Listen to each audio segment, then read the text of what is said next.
شروع اللہ کے نام سے جو بڑا مہربان اور نہایتی رحم کرنے والا ہے۔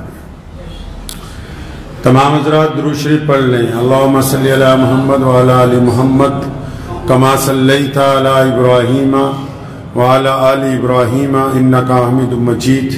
اللہم بارک علی محمد وعلی آل محمد کما بارکت علی ابراہیم وعلی آل ابراہیم انکا حمید مجید۔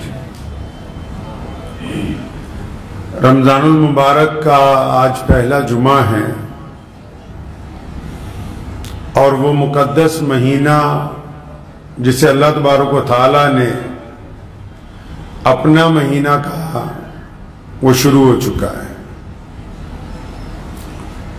اور ماشاءاللہ رمضان المبارک کی جو برکتیں ہیں، جو نورانیت ہے،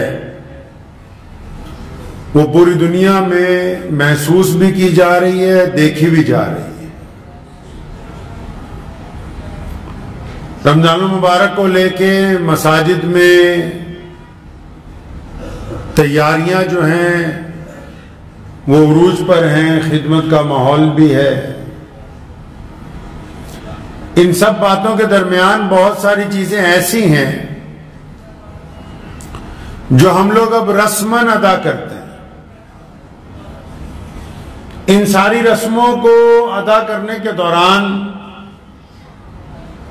اس بات کو یاد رکھنے کی نہایت سخت ضرورت ہے کہ وہ روایتیں کون سی ہیں جو پیارے نبی حضرت محمد رسول اللہ صلی اللہ تعالی علیہ وسلم نے ہمیں عطا فرمائی۔ دنیا میں تمام جتنے بھی کام ہیں ان کے مقصد ہوتے ہیں، ہر ایک کام بنا مقصد کے نہیں ہوتا ہے۔ رمضان المبارک کے روزے عطا ہونا، ان کے پیچھے بھی اللہ تبارک و تعالیٰ کا مقصد ہے۔ روزے کا مقصد کیا ہے؟ روزہ رکھا کیوں گیا؟ روزہ فرض کیوں کیا گیا؟ ہم لوگوں کو کیوں اللہ تبارک و تعالیٰ نے کہا کہ آپ بھوکے رہو صبح سے لے کے شام تک؟ اصل بات اس کے مقصد تک پہنچنا ہے۔ باقی چیزیں کہ کیا کھائیں کیا نہ کھائیں، کن چیزوں سے روزہ ٹوٹ جاتا ہے، کن چیزوں سے نہیں ٹوٹ جاتا، یہ دوسرے درجے کی بات ہے۔ پہلا درجہ یہ کہ رمضان چاہتا کیا ہے، رمضان کا مقصد کیا ہے، روزہ رکھنے سے اللہ تبارک و تعالیٰ کیا چاہتے ہیں ہم سے، اللہ تبارک و تعالیٰ کی منشا کیا ہے کہ اس کا بندہ کیا کرے۔ ایسی عبادت بنا دی کہ جو انسان میں انقلاب برپا کر دیتی ہے۔ عبادتیں تو بہت ساری ہیں، بندہ رات کو تہجد کی نماز پڑھتا ہے، بندہ فرض نماز پڑھتا ہے، کوئی بندہ تسبیح کرتا ہے تو کوئی بندہ قرآن پاک پڑھتا ہے۔ عبادتیں تو بہت سی ہیں، وہ الگ الگ وقت میں ایک مدت میں اپنا رنگ دکھاتی ہیں، لیکن یہ تو انقلابی عبادت ہے۔ ادھر روزہ رکھا، ادھر احساس شروع، ادھر روزہ رکھا، صبح کو سحری میں جیسے اعلان ہوا کہ وقت ختم ہو گیا، فوراً احساس شروع کہ بھائی میں تو آج سب سے الگ ہوں، میں تو الگ کر رہا ہوں۔ کیوں؟ میں پانی نہیں پی سکتا ہوں شام تک، میں کھانا نہیں کھا سکتا ہوں شام تک، جو حلال چیزیں میں وہ نہیں کر سکتا ہوں۔ اب طبیعت میں انقلاب آ گیا۔ اب رمضان المبارک کا مقدس مہینہ ہے، انقلابی عبادت اللہ تبارک و تعالیٰ نے عطا فرمائی۔ اب یہ جو آپ کے جسم میں انقلاب برپا کیا گیا، اس کا بھی کوئی مقصد ہوگا کہ یہ انقلاب برپا کیوں کیا ہے۔ ایک ایسی عبادت جس میں اللہ مسکراتے ہیں، فرشتوں کے سامنے فخر کرتے ہیں کہ وہ دیکھو میرا بندہ وضو کر رہا ہے نا، منہ میں پانی لے رہا ہے نا، لیکن اس کے باوجود پانی کا ایک قطرہ حلق سے نیچے نہیں جانے دیتا، حالانکہ اس کو کوئی دنیا والا دیکھ نہیں رہا، لیکن کیونکہ یہ اپنے رب سے محبت کرتا ہے، اس کو اپنے رب کا خوف ہے، اس کو اپنے رب کے حکم کی اطاعت کی منشا اس کے دل میں ہے، اس لیے حلق کے اندر جہاں کوئی دیکھ بھی نہیں سکتا وہاں سے بھی پانی کو واپس بھیجتا ہے۔ مسئلے صبح سے لے کے شام تک ماشاءاللہ. اب تک تو واٹس ایپ یونیورسٹی بن چکی ہے. جس کو نہیں بھی کوئی کام اس کو رمضان میں مسئلے چاہیے. حضرت فلاں نے یہ کر دیا, یہ روزہ ٹوٹ گیا کہ نہیں ٹوٹا, فلاں نے یہ کر دیا, روزہ ٹوٹا کہ نہیں ٹوٹا. اچھا اپنی تو بات ہی نہیں کوئی کرتا ہے, ساری بات لوگوں کی ہے, ساری باتیں لوگوں کی ہیں. ابھی ایک صاحب مجھے 3-4 دن پہلے ہماری مسجد میں ملاقات ہوئی تو کہنے لگے حضرت وہ آپ کی اوپر تیسری منزل پہ جن لوگوں نے نماز پڑھی نا ان کی عشاء چھٹ گئی تھی لیکن انہوں نے وتر جو ہیں وہ جماعت سے پڑھ لیے.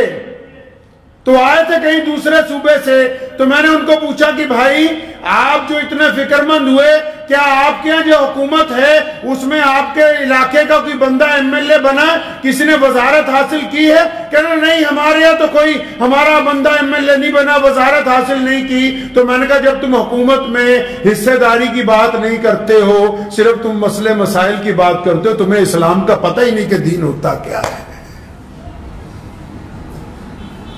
روزہ انقلابی عبادت ہے, بندے کو ڈسپلن میں لانے کی بات ہے. آپ نے کیا سمجھا کہ چند سجدوں کا نام اور چند گھنٹے بھوکے رہنے کا نام روزہ؟ اللہ تعالیٰ کو آپ کے بھوکے رہنے سے, پیاسے رہنے سے کوئی فرق پڑنے والا نہیں ہے. اللہ تبارک و تعالیٰ اپنے بندوں میں انقلاب برپا کرنا چاہتے ہیں. اور انقلاب بھی کون سا؟ انقلاب کون سا؟ جس کا تعلق آپ کی اپنی پرسنل زندگی سے ہے, آپ کے اپنی زندگی سے ہے, آپ کے اپنے مزاج سے ہے, آپ کے اپنے جسم سے ہے, آپ کی اپنی سوچ سے ہے, آپ کے اپنے کاروبار سے ہے, آپ کے کردار سے ہے. جب تک اس میں انقلاب برپا نہیں ہوگا تو عبادت اپنے مقصد تک نہیں پہنچ سکتی ہے. یہ باتیں تو آپ کو پتہ ہے کہ نماز میں نیت یہاں باندھے کہ یہاں باندھے, لیکن آپ کو یہ نہیں پتا کہ ایک امام کی اقتدا جو ہے اس کے اندر اللہ تبارک و تعالیٰ کیا چاہتے ہیں. یہ جو مسجد میں رمضان میں روزے رکھنے کے بعد حکم ہوا کہ نماز امام کے پیچھے پڑھو, نماز تراویح پڑھو, یہ اس بات کی علامت ہے کہ وہ جو امامت ہے یہ سماج میں بھی ہونی چاہیے, گھر میں بھی ہونی چاہیے, معاشرے میں بھی ہونی چاہیے. یہ کیوں کر ممکن ہے کہ کچھ لوگ امام کے پیچھے تو سجدہ وقت کے اوپر کرتے ہوں, وہ سیاسی معاملات میں, ذاتی معاملات میں, معاشرتی معاملات میں, گھریلو معاملات میں ان کی رائے ایک جگہ قائم نہ ہوتی ہو, وہ ایک دوسرے کے مخالف ہوں, تو ان کو ایک جماعت میں کھڑے ہونے کا کیا فائدہ ہوا؟ روزے کے مقصد کو فوت کر دیا, مقصد کو فوت کر دیا, ضروریات کو مقدم کر دیا. جو ضروریات ہیں ان کو مقدم, اور جو مقصد ہے وہ پتہ ہی نہیں کہ روزہ اللہ تعالیٰ نے رکھوایا کیوں ہے. آپ کو پتہ ہے کہ ہم سے جو پہلی امتیں تھیں, موسیٰ علیہ السلام کی امت, عیسیٰ علیہ السلام کی امت, ابراہیم علیہ السلام کی امت, ہم سے جو پہلی امتیں تھیں ان کے اندر رہبانیت تھی, ان کے اندر عبادت کا جذبہ تھا, عبادت کا طریقہ تھا. لیکن جو عبادت رسول اللہ نے رائج کی, جو طریقہ محمد الرسول اللہ نے بنایا, کائنات اس کا مقابلہ نہیں کر سکتی. لوگوں نے کہا عبادت یہ ہے کہ گھر والوں کو چھوڑ دو, عبادت یہ ہے کہ شہر سے باہر نکل جاؤ, عبادت یہ ہے کمانا چھوڑ دو, عبادت یہ ہے اور اپنی بیوی سے ملنا چھوڑ دو, عبادت یہ ہے بچوں سے بے پرواہ ہو جاؤ, جنگل میں جا کے بس صبح شام اللہ اللہ کرو. یہ محمد الرسول اللہ ہے جنہوں نے کہا کہ رہبانیت حرام کرتی. فرمایا ایک مسلمان مرد اپنی بیوی کے ساتھ بھی ملے گا, کاروبار بھی کرے گا, معاشرے میں بھی جیے گا, لیکن ایک آئیڈیل بہترین انسان بن کے جیے گا. سماجی ویوستھا کو خوبصورت بناتے ہوئے جس عبادت کا نام رکھا اس کو اسلام کہتے ہیں. یہ رسول اللہ کی امت ہے.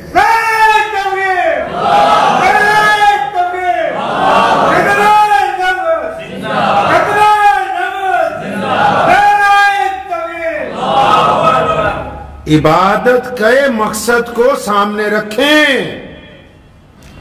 یہ جو کام شروع کر رکھا ہے نا فروعی مسائل کے اوپر, صبح سے لے کے شام تک لوگوں کی ٹانگیں کھینچنے کا، صبح سے شام تک اپنے امام کے پیچھے لگے رہنا اور مقتدیوں کو ذلیل کرنا، ایک دوسرے پر تانا تشنی کرنا، یہ رمضان کا مقصد نہیں ہے۔ تزکیہ نفس کا نام رمضان ہے، اپنی سروس کرنے کا نام رمضان ہے۔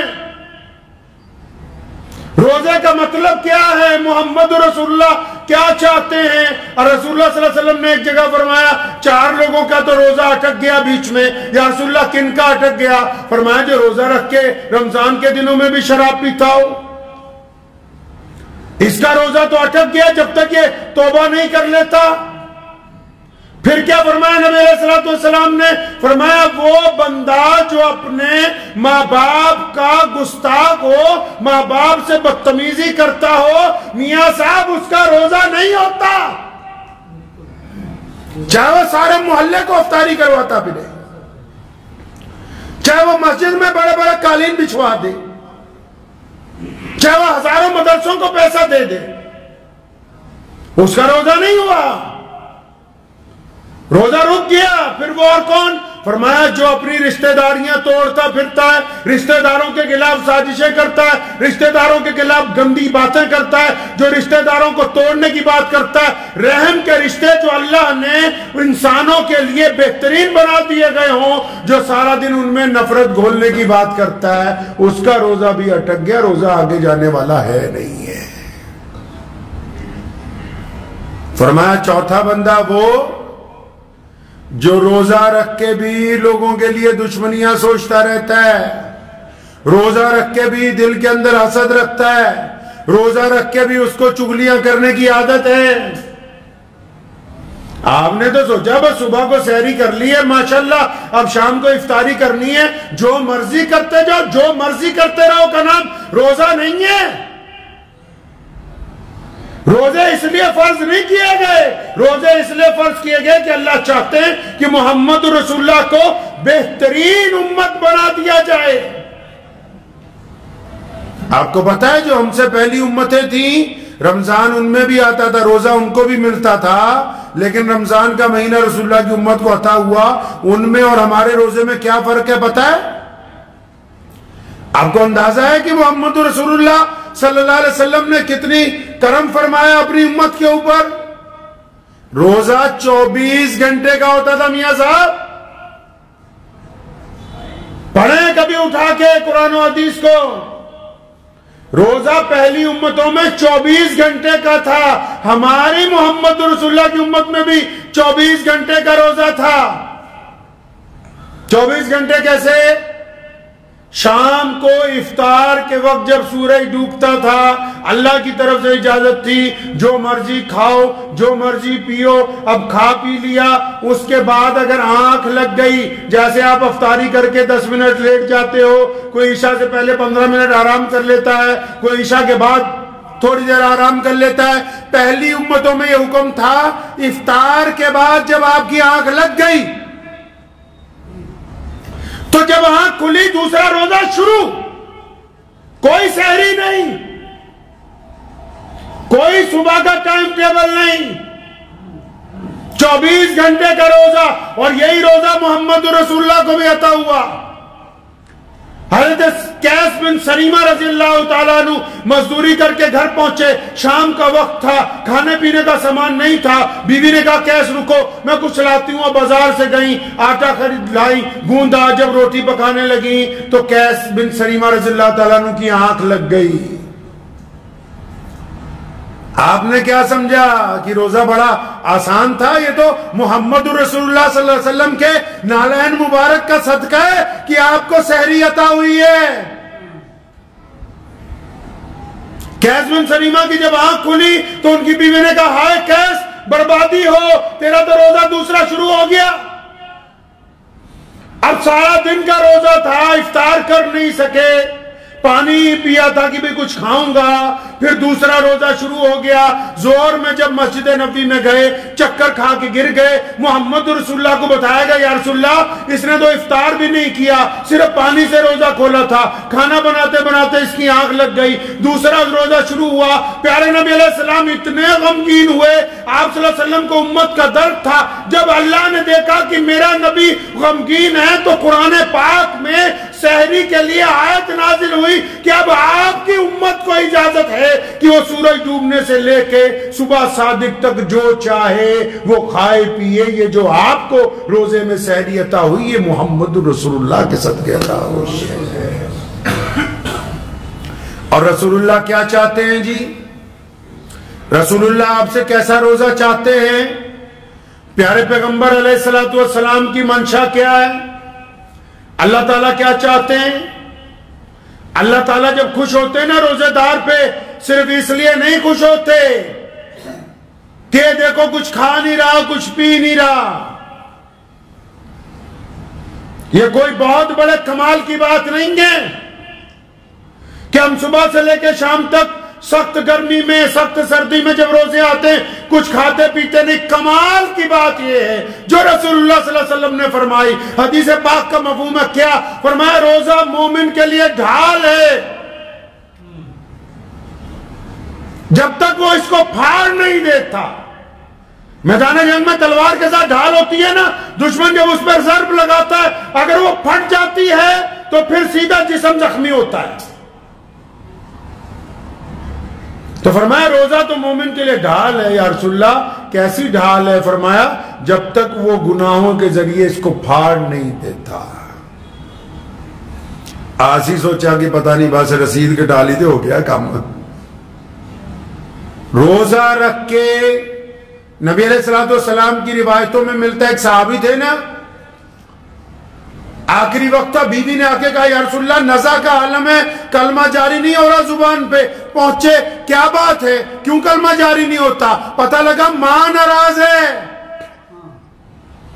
اماں کو بلایا کہ کیوں ناراض ہے اپنے بچے سے؟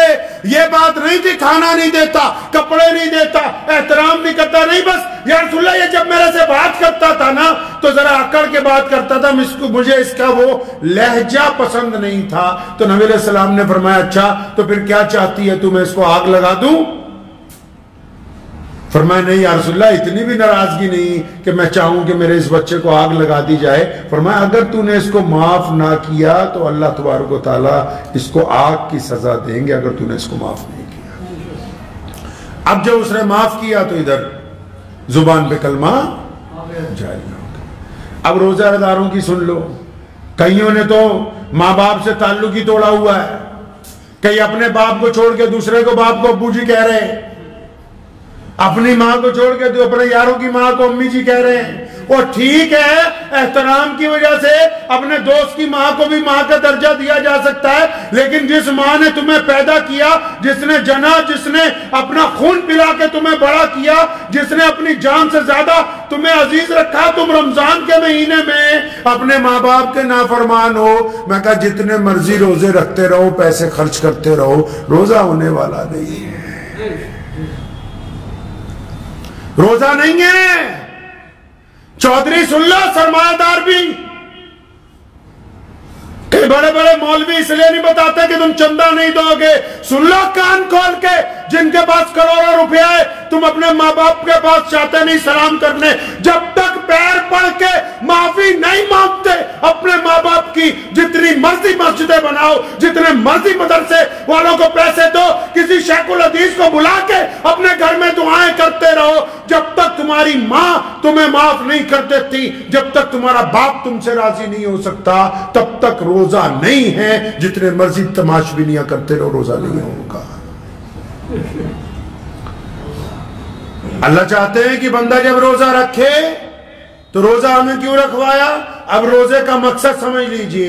روزہ اس لیے رکھوایا, اس کو انقلابی عبادت اس لیے کہا گیا کہ جب ہم روزہ رکھتے ہیں نا جی تو ہمیں ایسا لگنے لگتا ہے کہ ہم باقی لوگوں سے الگ ہیں. الگ کیوں ہیں؟ تاکہ ہمیں لگتا ہے کہ ہم شام تک کچھ کھا پی نہیں سکتے, ہم شام تک کوئی کھانا نہیں کھا سکتے, ہم پانی نہیں پی سکتے, ہم کوئی پھل نہیں کھا سکتے. اچھا جب اس احساس کے ساتھ ہم گھر سے نکلتے ہیں تو بازار میں تو لاکھوں دنیا ہے، الگ الگ مذاہب کے لوگ ہیں، ہمیں اپنے اندر پتا ہوتا ہے کہ نہیں یار میرا تو روزہ ہے، میں پانی نہیں پیوں گا، میرا روزہ ہے، میں کھانا نہیں کھاؤں گا۔ یہ احساس دلوانے کے لیے ہمیں بھوکا رکھا کہ آپ کو یاد رہے کہ آپ کا روزہ ہے۔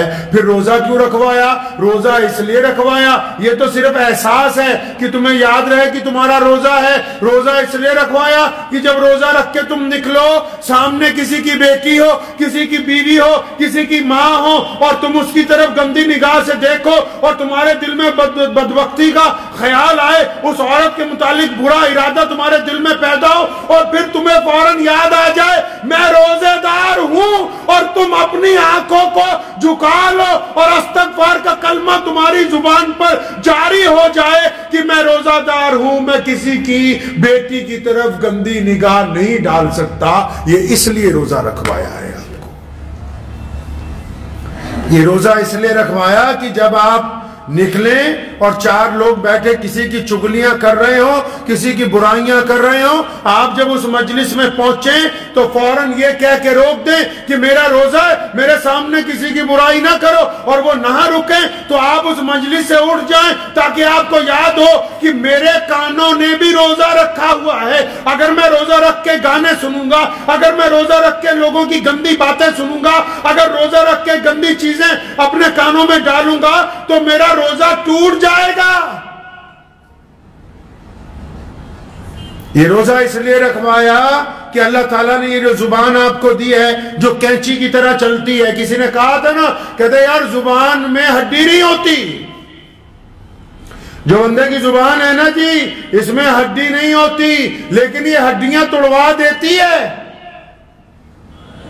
ہڈی نہیں ہے اس میں، لیکن زیادہ تر جو ہڈیاں ٹوٹتی ہیں وہ زبان کی وجہ سے ہی ٹوٹتی ہیں۔ لوگ دوسروں کو تانے دیتے ہیں، بری باتیں کہتے ہیں، تانے کستے ہیں، گالیاں دیتے ہیں، بدبختی کی باتیں کرتے ہیں، کسی کا دل جلاتے ہیں، وہ غصے میں آ کے مارتا ہے، تو اس میں تو ہڈی ہے نہیں، یہ ہڈیاں توڑواتی ہے۔ اب روزے میں اس کا بھی روزہ اللہ نے رکھوا دیا، حکم ہوا کہ روزے دار اگر بولے گا تو اچھا بولے گا، نہیں تو چپ رہے گا، نہیں تو چپ رہے۔ شریعت کہتی ہے کہ آپ کسی کی تعریف نہیں کر سکتے تو اس کی برائی تو نہ کرو، کم از کم آپ اپنے بھائی کی تعریف نہیں کر سکتے، اپنے دوست کی تعریف نہیں کر سکتے، اپنے پڑوسی کی تعریف نہیں کر سکتے، آپ کو پتا کہ اچھا کام کر رہا ہے، آپ کے اندر حسد ہے، کینہ ہے، بغض ہے، آپ نہیں تعریف کر سکتے، مت کرو، کم از کم اس کی برائی کر کے اپنی زبان کو تو نہ خراب کرو۔ روزہ بھی رکھا ہو، اور ہمارے ہاں تو ماشاءاللہ مسجدوں والے ہی تانے دینے کے لیے کافی ہیں، باقیوں کی تو ضرورت ہی نہیں ہے، کیونکہ جنہیں 12 مہینے تھے بے نمازی اور رمضان میں چودھری بن کے پہلے ہی ہوتے ہیں مسجدوں میں، وہی کافی ہیں کہ یہاں مت بیٹھو، وہاں نہ بیٹھو، یہاں نہ کھڑے ہو، وہاں نہ کھڑے ہو، یہ کام نہ کرو، وہ کام نہ کرو۔ اللہ نے تمہیں جج لگا دیا، روزہ رکھنے کے بعد بھی ہٹتے نہیں، باز نہیں آتے اپنی حرکتوں سے لوگوں کے دلوں کو تکلیف پہنچانے سے۔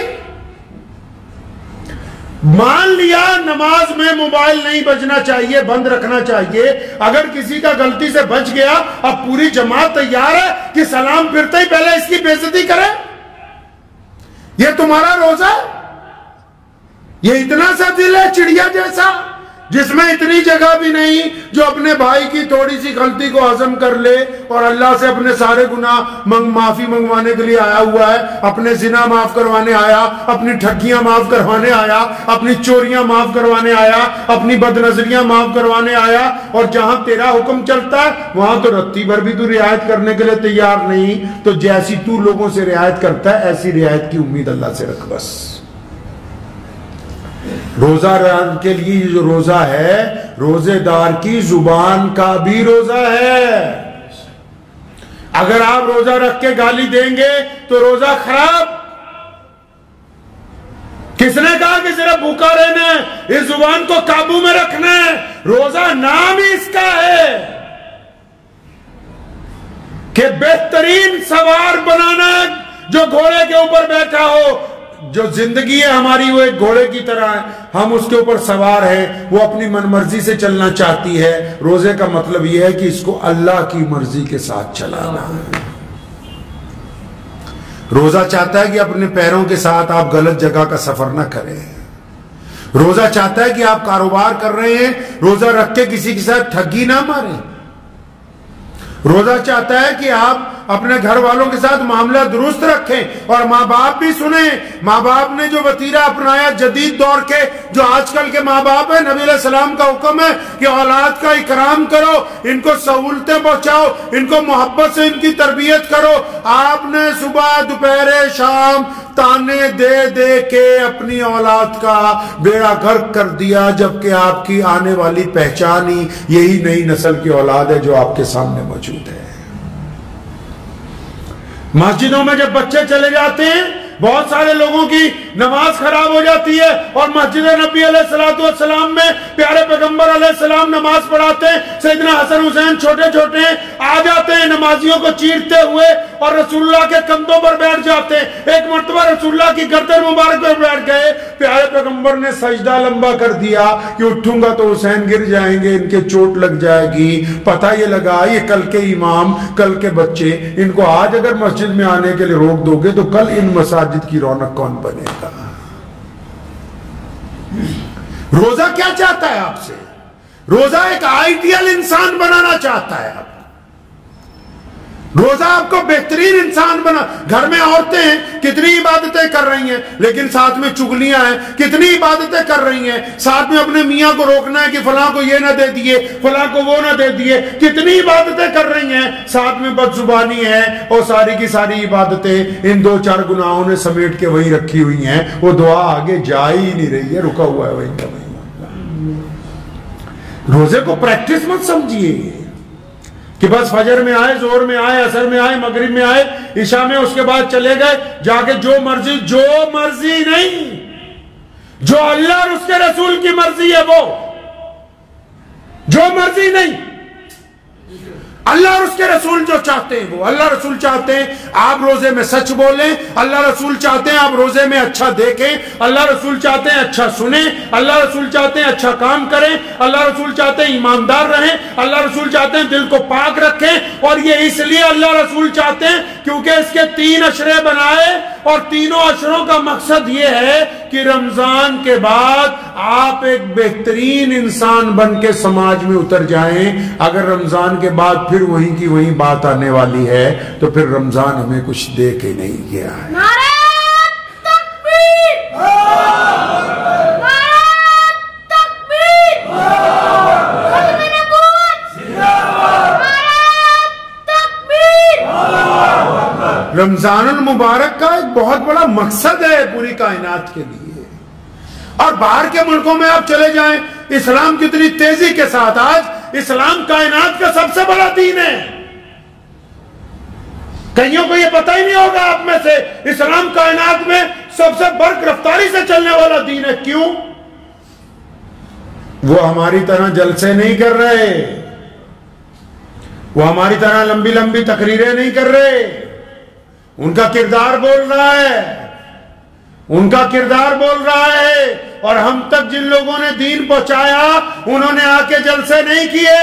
حضرت خواجہ معین الدین چشتی اجمیری رحمت اللہ علیہ, حضرت مجدد الفسانی, شیخ احمد سرہندی رحمت اللہ علیہ, حضرت صابر کلیری رحمت اللہ علیہ, جتنے بڑے بڑے بزرگ گزرے, نظام الدین اولیاء رحمت اللہ علیہ, امیر خسرو رحمت اللہ علیہ, حضرت بل رحمت اللہ علیہ, جتنے بڑے اللہ کے ولی گزرے ہیں, میاں صاحب جلسے نہیں کیے. ان کا کردار کہتا تھا کہ اگر بلے شاہ چل رہا ہے تو یہ سچ بول رہا ہے, اگر شیخ فرید الدین شکر کچھ کہہ رہا ہے تو اس کا کردار کہہ رہا ہے. ان کا کردار باتیں کرتا تھا, ہمارا کردار باتیں نہیں کرتا ہے. روزہ اسی لیے ہے, اللہ یہ چاہتے ہیں کہ بس اللہ کے بندوں کا کردار بولے, اللہ کے بندوں کا کردار بولے. آپ اگر روزہ رکھ رہے ہیں اور چند لوگ جو غیر مسلم ہیں آپ کے تعلق دار, رمضان تو عشق کا مہینہ ہے, رمضان تو محبت کا مہینہ ہے, رمضان میں تو بندہ اللہ اور اس کے رسول کے عشق میں شرابور ہو جاتا ہے, رمضان میں تو بندہ لوگوں سے محبتیں بانٹتا ہے. تو یہ ساری محبتیں مسجد میں ہی بانٹو گے, افطاری کے دسترخوان پہ بھی بانٹو گے, یا اپنے غیر مسلم پڑوسیوں سے, اپنے غیر مسلم دوستوں سے, اپنے غیر مسلم ملنے والوں تک بھی رمضان کا فیض پہنچاؤ گے کہ نہیں؟ انہیں بھی پتہ لگے گا کہ رمضان کچھ چاہتا ہے کہ نہیں چاہتا. ایسی بات نہیں ہے. مسلمانوں کے کردار نے، مسلمانوں کے اعلیٰ کردار نے کائنات میں اپنی دھاک بٹھا رکھی ہے.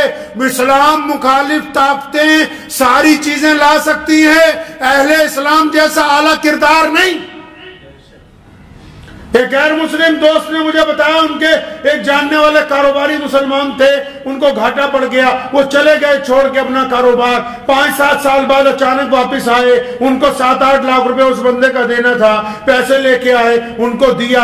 آج کی دور میں وہ غیر مسلم ہر مجلس میں اس واقعے کا ذکر کرتا. کیوں؟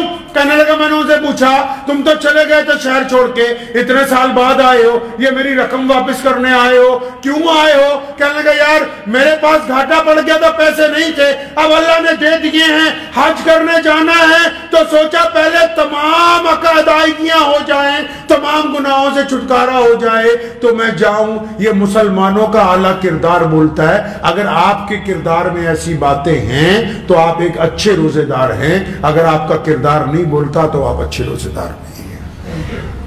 یہاں تو کوئی کسی کو 2 ٹائم کھانا کھلا دے، ویڈیو بنا کے ڈالنا کہ میں 20 آدمیوں کو کھانا کھلایا، پورے محلے میں چلاتا پھر رہا ہے ہم نے آج دیگ بنائی تھی، پورے علاقے میں شور مچا رکھا ہے کہ ہم نے فلاں جگہ پیسے دیے، فلاں جگہ یہ کر دیا، فلاں جگہ وہ کر دیا. محمد الرسول اللہ صلی اللہ علیہ وسلم رمضان المبارک میں تیز چلنے والی ہوا سے زیادہ فیاض تھے، اور نبی علیہ السلام نے جتنا بانٹا کائنات میں کوئی بانٹ نہیں سکتا. اور بعض اوقات جب دیتے تھے لینے والا کہتا تھا یا رسول اللہ بس کیجئے، اس سے زیادہ اٹھایا نہیں جائے گا.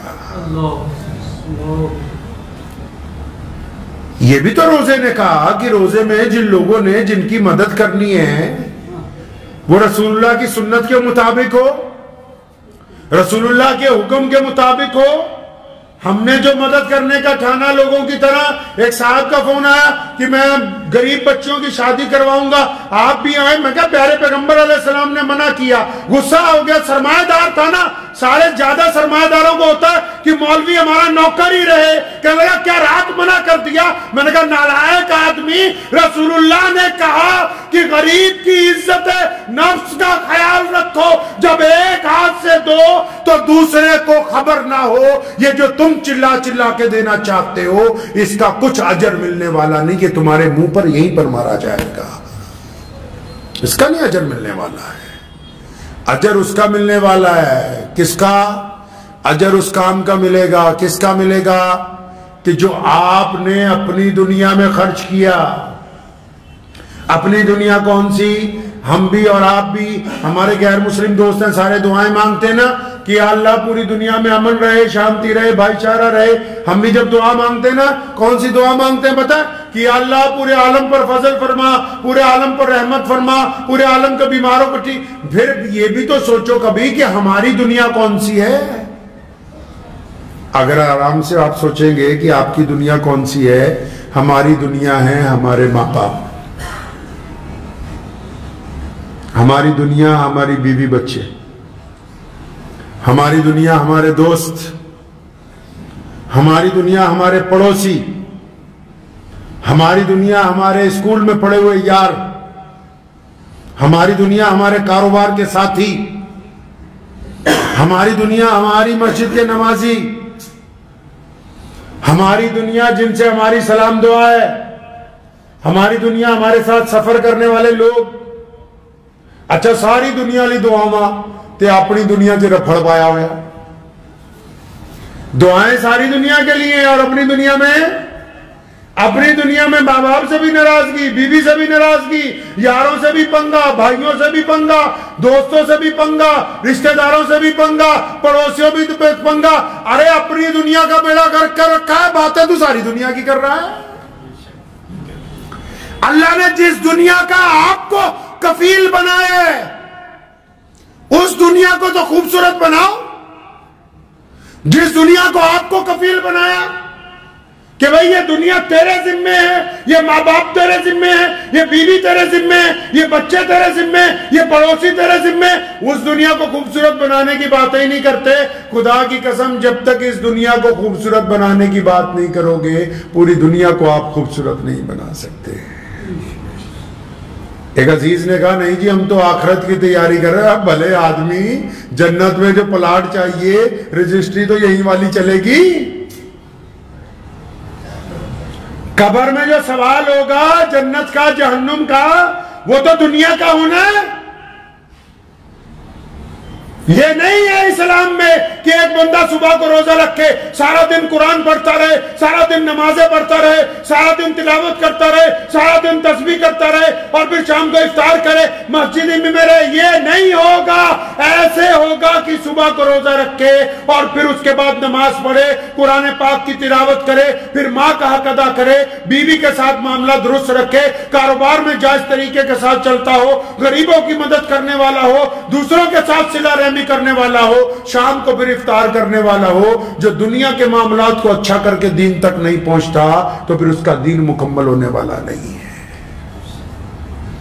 تو روزے کا مقصد سمجھ لیجئے, بڑی آسانی کی چیز ہے یہ کہ روزہ صرف بھوکے رہنے کا نام نہیں ہے. روزہ ایک اچھا انسان بننا ہے.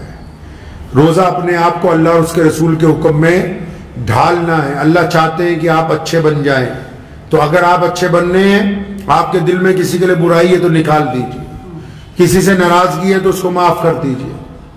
کچھ ایسے لوگ ہیں جو باز ہی نہیں آتے, آپ بار بار جھکتے ہیں, وہ بار بار آپ کے خلاف بدتمیزی کرتے ہیں, تو ان کو معاف کر دیجئے, ان کے لیے روزانہ دعا کیجئے, لیکن خود ان کے خلاف سازشیں نہ کیجئے, خود نہ ان کے خلاف کچھ کیجئے. رسول اللہ صلی اللہ علیہ وسلم چاہتے ہیں کہ آپ ایک آئیڈیل انسان بن جائیں, تو طے کر لیجئے اس بات کو کہ ہم نے ایک آئیڈیل انسان بننا ہے. خدا کی قسم میرا یہ ایمان ہے کہ ایک غیر مسلم اگر حالانکہ شریعت میں اگر چلے جائیے تو ان کی اگر آپ کہیں گے جی کوئی گواہی لکھی جائے ہماری نیکیوں کے متعلق, تو گواہ کہے گا جی پہلے کوئی لاؤ ساتھ والا نمازی جو آپ کے ساتھ نماز پڑھتا ہو. لیکن اگر کوئی غیر مسلم ایک اس بات کی گواہی دے یار یہ عبد الرحمن بے ایمان نہیں ہے, میرے ساتھ کاروبار میں کبھی 1 روپے کی ہیرا پھیری نہیں کی, تو وہ آپ کے لیے بہترین تمغہ ہے. آپ تو کوئی غیر مسلم دوست یہ کہہ دے کہ یہ میرے ساتھ ہمیشہ گیا, اس نے کبھی کسی کی بہن کی طرف بیٹی کی طرف گندی نگاہ نہیں ڈالی, تو وہ آپ کے لیے بہترین بات ہے. آپ اپنے آئیڈیل کی بات کیجئے. امت کو سدھارنے کا کام امت کے دائیوں کا ہے. امت میں مساجد بنی ہوئی, ان میں امام رکھے ہوئے ہیں, اور جو لوگ امت کے دائی ہیں جن کے ذمہ اللہ نے دین, آپ کو ایک دوسرے کے اوپر جج نہیں لگایا ہے, آپ کو نہیں اختیار کہ آپ دوسرے پر انگلی اٹھاتے پھرے ہو, تو نیت کیسے باندھی, تو ایسے کیسے کھڑا ہو گیا, تو نے یہ کیسے. اللہ کے بندے آپ جو تنقید کریں گے اس سے نفرت پھیلے گی, آپ کے تعلقات خراب ہوں گے. آپ پہلے اپنے آپ کو اچھا کیوں نہیں بنا لیتے؟ اس لیے کوشش یہ کیجئے کہ اس رمضان المبارک میں کہ ہم روزے کے مقصد کے اوپر آ جائیں. انشاءاللہ آ جائیں گے جی انشاءاللہ. روزے کے مقصد کے اوپر آ جائیے. رمضان المبارک کے اگر آپ مقصد کو پا لیں گے تو اللہ تبارک و تعالیٰ آپ سے راضی ہو جائیں گے. پھر اس رمضان کی برکتیں 1-2 دن نہیں ملنی آپ کو, 1-2 دن نہیں ملنی. اگلے رمضان تک جس طرح کوئی فجر جماعت سے پڑھ لے, رات کو عشاء جماعت سے پڑھ لے, فجر جماعت سے پڑھ لے, ساری رات سونے کا جو ثواب ہے نا عبادت کا ملے گا. اگر کسی نے ایک رمضان اللہ اور اس کے رسول کے حکم کے مطابق گزار لیا, آئندہ رمضان تک ساری برکتیں ساتھ چلنی ہیں. کوئی آپ کی عزت سے کھلواڑ نہیں کر سکے گا, کوئی آپ کو نقصان نہیں پہنچا سکے گا, آپ گر نہیں سکتے کہیں. تو اس رمضان میں ارادہ کر لیجئے کہ ہم نے اپنے رمضان کو اچھا بنانا ہے. بنائیں گے نہیں انشاءاللہ. اور رمضان میں لوگ آ رہے ہیں, بہت سارے لوگ آ رہے ہیں مانگنے کے لیے. بہت سارے لوگوں نے اپنی حاجتیں آپ کے آگے رکھنی ہیں. پیارے پیغمبر صلی اللہ علیہ وسلم کا طریقہ ہے کہ اگر ہیں تو دو, نہیں ہیں تو ناراضگی کا اظہار. قرآن پاک نے بھی کہا کہ مانگنے والوں کو ڈانٹو, مانگنے والوں کو ڈانٹو نہیں. ہمیں پتا ہے کہ بہت سارے لوگ جھوٹ بول رہے ہیں, وہ ان کی مرضی ہے, وہ جھوٹ بول کے مانگے, سچ بول کے مانگے. ہم محمد رسول اللہ کی امت میں سے ہمارا کام ہے دینا,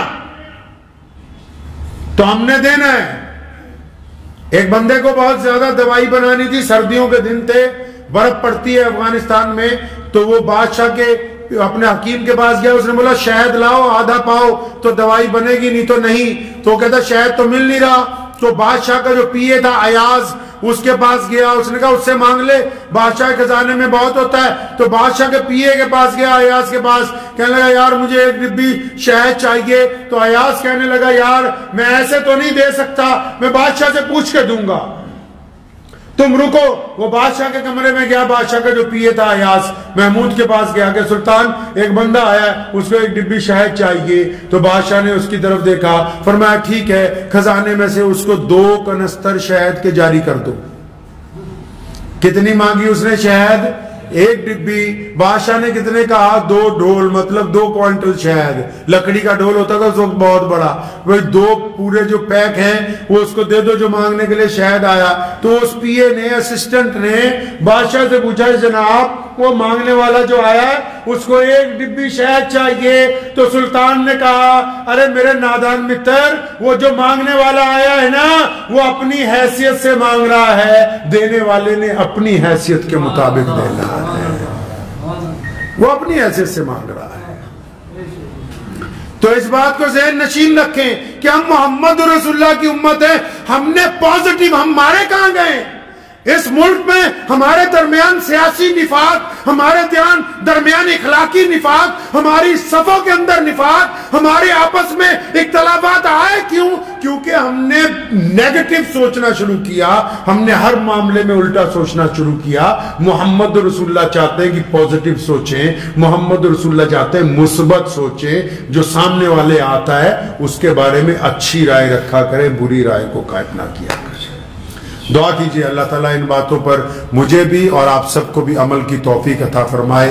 وآخر دعوانا ان الحمدللہ رب العالمین۔ مجھے امید ہے کہ آپ کو یہ ویڈیو پسند آئی ہوگی، اگر پسند آئی ہو تو یہ آپ اپنے دوستوں کے ساتھ شیئر کریں اور اس چینل کو سبسکرائب ضرور کریں۔